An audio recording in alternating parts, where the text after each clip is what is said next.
The 4 needle in Diego's arm was still pumping clear fluid into his bloodstream when he realized the white ceiling above him wasn't part of any Chicago safe house he'd ever imagined. The sterile smell of disinfectant mixed with something else, something metallic and wrong, while cameras mounted in every corner tracked his awakening with mechanical precision. 3 days ago, he and his friends Luis and Roberto had paid $15,000 each to be transported from the Texas border to jobs waiting in Chicago's construction industry.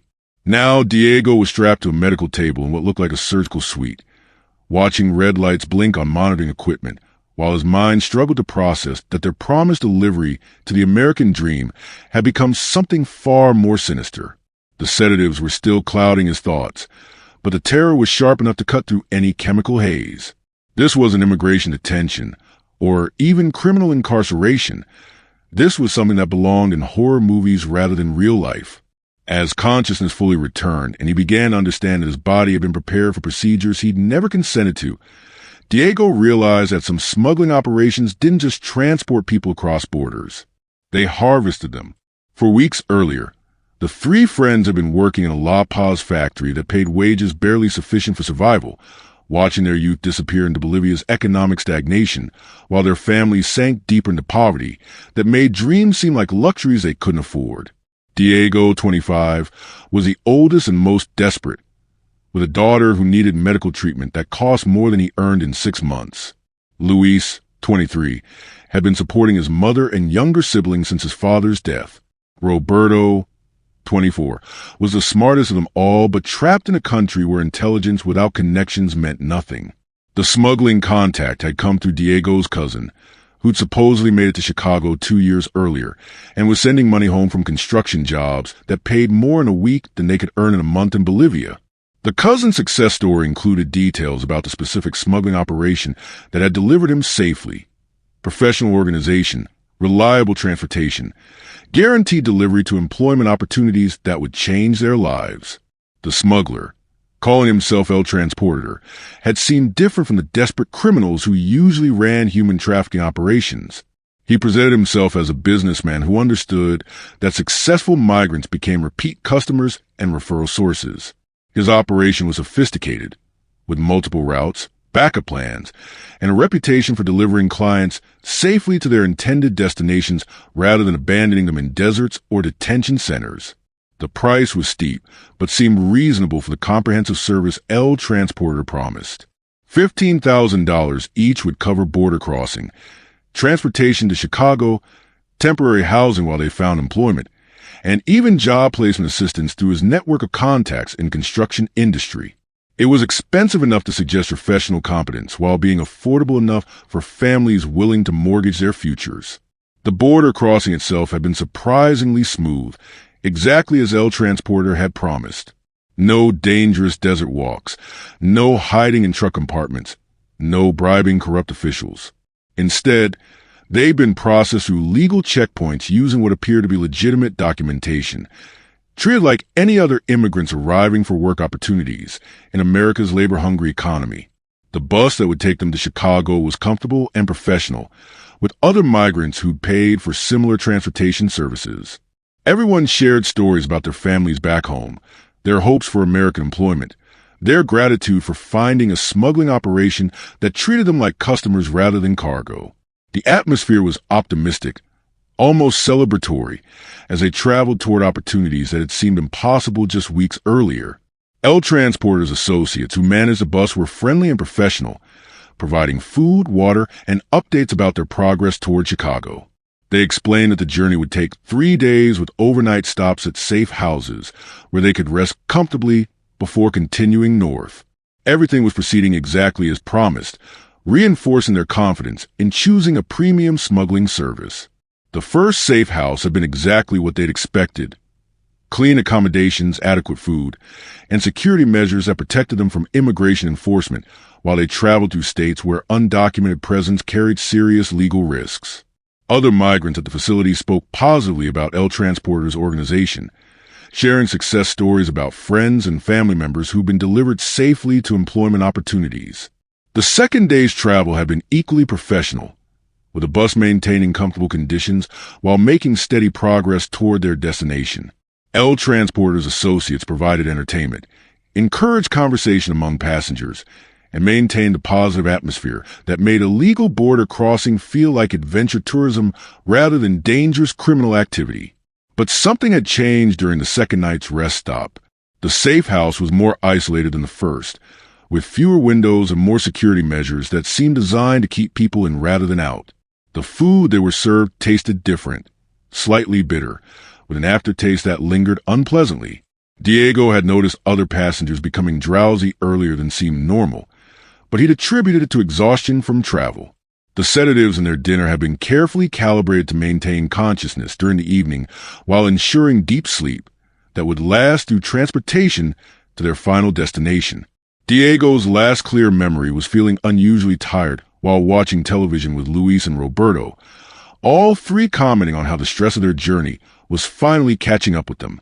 Waking up in the sterile white room had been like emerging from a nightmare into a worse reality. The medical equipment surrounding his bed suggested procedures far more invasive than routine health screenings.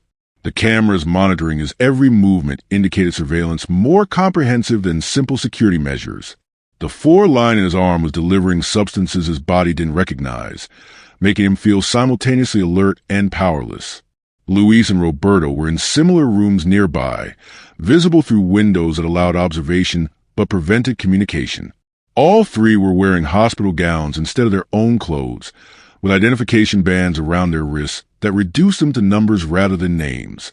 The facility operated with medical precision, but for purposes that had nothing to do with healing. The medical staff who checked on Diego spoke in clinical terms about preparation schedules and procedure timelines, discussing his body like a commodity being processed or marketed rather than a human being with rights and agency. They seemed surprised when he asked questions, as if conscious awareness wasn't part of their normal experience with the people brought to this facility. When Diego demanded to know where he was and what was happening to him, the staff responded with professional courtesy that couldn't hide the essentially transactional nature of their interactions. He was inventory being prepared for distribution, they explained, and his cooperation would make the process easier for everyone involved. Resistance would only complicate procedures that were going to happen regardless of his preferences. The facility operated like a medical assembly line, with different areas for different stages of the process that would culminate in surgical procedures he was refusing to think about directly. Other people in various stages of preparation moved through hallways under guard, some conscious and terrified, others sedated into compliance with processes they'd never consented to participate in. Diego's attempt to escape began immediately, but the facility had been designed by people who understood that desperate people would do anything to avoid becoming unwilling organ donors. Every door required key card access, every window was reinforced, every possible exit was monitored by cameras and guards who treated human flight instincts as predictable obstacles to be managed. The psychological warfare was as sophisticated as the physical security. Staff members spoke casually about former clients who provided organs to save wealthy recipients, framing involuntary donation as humanitarian service that gave meaning to lives that had been economically worthless.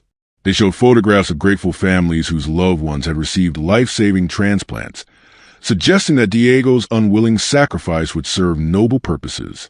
Luis had been scheduled for procedures first, his blood type making him particularly valuable to recipients who'd been waiting for compatible organs. Diego watched through the window as his friend was prepared for surgery, sedated into unconsciousness, while medical teams assembled around equipment that would systematically harvest everything of value from his body. The escape attempt that followed was desperate and partially successful, with Diego managing to overcome a guard and access a service corridor that led toward what he hoped would be an exit. The facility's size and complexity made navigation difficult, but terror provided energy that sedatives couldn't suppress. Every step away from the surgical suite felt like victory, even though he knew that leaving the building wouldn't guarantee freedom. Roberto was too heavily sedated to join the escape attempt, leaving Diego the agonizing choice between trying to save his friend and ensuring his own survival. The facility's alarm systems had been triggered by his escape, making rescue attempt impossible while guards searched for him. He could only hope that Roberto's procedures would be delayed while security focused on recapturing the escapee. The exit Diego finally found led not to freedom but to a different kind of nightmare. The The men waiting outside weren't law enforcement or rescue workers, but members of another criminal organization that operated in partnership with the organ harvesting facility. They'd been alerted to watch for escapees, whom they would process through their own systems rather than return to medical procedures. The realization that escape from one criminal network had led directly into another that destroyed whatever hope Diego had maintained about finding legitimate help. The border between different types of exploitation was non-existent in the shadow economy, where desperate migrants became resources to be traded between criminal enterprises that specialized in different forms of human commodification. The second group that captured Diego operated a forced labor network that provided workers for industries where immigration status wasn't questioned and workplace protections didn't exist. He'd escaped medical exploitation only to face years of unpaid labor in conditions that made his Bolivian factory job seem like luxury employment. Freedom remained theoretical while his body continued generating profits for criminals. The forced labor operation was more psychologically devastating than the organ harvesting facility because it offered the illusion of normal life while ensuring that escape remained impossible. Diego worked construction jobs in Chicago exactly as El Transporter had promised, but his wages were confiscated and his movement was controlled by handlers who treated him like valuable equipment rather than a human being. The other workers in the forced labor network included people who'd been rescued from organ harvesting facilities, refugees from sex trafficking operations, and migrants whose families continued paying smuggling debts that would never be fully satisfied. They formed a shadow workforce that built America, while remaining invisible to the legal systems that might have protected them. Diego's attempts to contact his family were monitored and controlled, with messages sent to maintain the illusion that he was succeeding in America while actually being systematically exploited by criminal networks that understood how to monetize every aspect of human desperation. His daughter's medical needs remained unmet, while his labor generated profits for people who'd never known poverty. The construction sites where Diego worked were legitimate businesses that paid competitive wages for completed projects, but those wages never reached the workers who'd actually performed the labor.